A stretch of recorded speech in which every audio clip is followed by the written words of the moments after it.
जय हिंद प्यारे साथियों। इग्नू का जो सिलेबस है वह उसके साथ आज का जो हमारा कोर्स कोड है उसका नाम है ECO 14, यानी जो इको 14 है और हिंदी में इसका शीर्षक है लेखा विधि द्वितीय।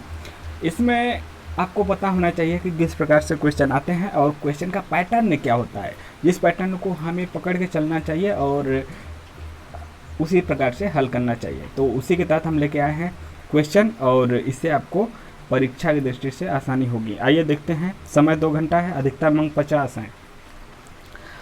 4 प्रश्नों के उत्तर लिखिए, यह नोट में लिखा है और प्रश्न संख्या 1 शामिल हो, 1 अनिवार्य है। इसके अलावा आप बाकी में से ऑप्शन में से कर सकते हैं, आपको 3 करने हैं, बाकी में से 3 पहला अनिवार्य है। पहला क्वेश्चन है किन्हीं 2 प्रश्नों के उत्तर लिखिए। पहला है अक्रय प्रणाली तथा किस्तों में भुगतान प्रणाली में अंतर का उल्लेख कीजिए। पहले का बी है एक साझेदार के प्रवेश के समय ख्याति का लेखांकन कैसे किया जाता है जब इसे पुस्तकों में नहीं दिखाना तय हुआ हो। आपको पहले क्वेश्चन अनिवार्य है और पहले में भी आपको ऑप्शन मिल रहा है, 4 ऑप्शन है उसमें से 2 ही करना है। तो ए बी सी डी है और सी पे है अनुपात विश्लेषण की सीमाओं का विवेचन और डी है विभागीय लेखों के महत्व की व्याख्या। तो इस पे आप संक्षिप्त में या फिर जितने शब्दों में कहा गया है, जितने नंबर का है उस हिसाब से यहाँ पे हम इसको हल करते हैं। क्वेश्चन 2 है ऋण पत्रों के छूट पर निर्गमित करने से संबंधित कंपनी अधिनियम के विभिन्न प्रावधानों की व्याख्या कीजिए तथा कंपनी द्वारा इन्हें समर्थक ऋणाधार के रूप में निर्गमित करने संबंधित लेखा प्रविष्टियाँ दीजिए। क्वेश्चन 3 है निम्नलिखित पर उनकी लेखांकन विधि शामिल करते हुए संक्षिप्त टिप्पणियाँ लिखिए, जैसे कि ए है मार्गस्थ माल, बी मार्गस्थ रोकड़। क्वेश्चन 4 है श्री हरपाल सिंह ने एस्कॉर्ट्स लिमिटेड से 22,000 रुपये में अक्रय पद्धति के आधार पर एक ट्रैक्टर खरीदा तथा 2,000 रुपये तुरंत भुगतान कर शेष 5,000 रुपये की 4 वार्षिक किस्तों में 8% ब्याज के साथ भुगतान करने का करार किया।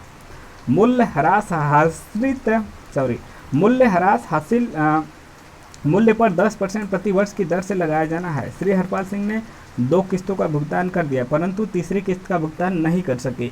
एस्कॉर्ट लिमिटेड ने 9,000 रुपये का भुगतान करके इनसे ट्रैक्टर वापस ले लिया। श्री हरपाल सिंह की पुस्तकों में आवश्यक लेजर खाते बनाइए। यह 12 नंबर का है। क्वेश्चन 5 है 1 जनवरी 2016 को एक्स वाई व जेड ने व्यवसाय प्रारंभ किया। वे लाभ हानि को 3-2-1 के अनुपात में आवंटित करते हैं। उन्होंने इसमें क्रमशः 1 लाख रुपये, 80,000 रुपये एवं 40,000 रुपये की पूंजी लगाई। प्रत्येक साझेदार ने पूरे वर्ष में 15,000 रुपये व्यक्तिगत उपयोग के लिए आहरित किए। एक चीज़ और आपको हम बता दें, यदि आपको इंग्लिश हिंदी दोनों में कोई कन्फ्यूजन होता है तो यदि आपको हिंदी में कन्फ्यूजन होता है कि इसका अर्थ क्या होता है, इंग्लिश में देख लीजिए। यदि इंग्लिश में कन्फ्यूजन होता है तो हिंदी देख लीजिए। दोनों में पेपर है, हिंदी मीडियम के ज़्यादा स्टूडेंट हैं तो मैं पहले हिंदी ही दिखा रहा हूँ। 31 दिसंबर 2016 को फर्म का विघटन हो गया। एक्स ने फर्म का स्टॉक 25,000 रुपये की सहमत राशि पर ग्रहण किया। वाई ने 5,000 रुपये में फर्नीचर ले लिया तथा जेड ने देनदार 18,500 रुपये में ले लिए। लेनदारों का पूरा भुगतान कर दिया। इसके बाद फर्म के बैंक खाते में 14,000 रुपये की राशि शेष रह गई। बैंक शेष का वितरण तथा किसी भी साझेदार द्वारा लाई गई राशि दिखाते हुए आवश्यक खाते तैयार कीजिए। 6वां क्वेश्चन है ए लिमिटेड ने 100 रुपये प्रति शेयर वाले 500 शेयर जिनकी पूरी राशि की मांग की जा चुकी थी 20 रुपये प्रति शेयर प्रथम मांग के तथा 20 रुपये प्रति शेयर प्रथम मांग के तथा 20 रुपये प्रति शेयर अंतिम मांग के भुगतान न किए जाने के कारण जब्त कर लिए। इसमें से 300 शेयर 90 रुपये प्रति शेयर की दर से पूर्णदत्त शेयरों के रूप में पुनर्निर्गित किए गए। कंपनी की पुस्तकों में इनकी आवश्यक जनरल प्रविष्टियाँ कीजिए। बी है निगमन के पूर्व तथा निगमन के बाद के लाभ हानि की कैसे एवं क्यों गणना की जाती है। यह उदाहरण सहित समझाना है कि निगमन के पूर्व तथा निगमन के बाद लाभ हानि के कैसे एवं क्यों गणना की जाती है। 6 नंबर का क्वेश्चन है।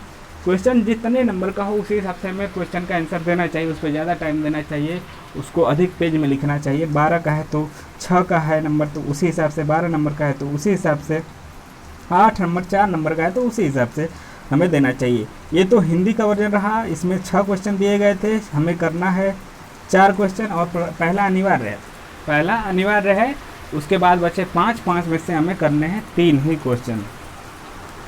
और इसके बाद आप इंग्लिश वर्जन यहाँ पे देख सकते हैं, इंग्लिश भी हम आपको दिखाते हैं और पॉज करके इसको आसानी से पढ़ सकते हैं कि यहाँ पे हिंदी में क्या लिखा है और इंग्लिश में क्या लिखा है।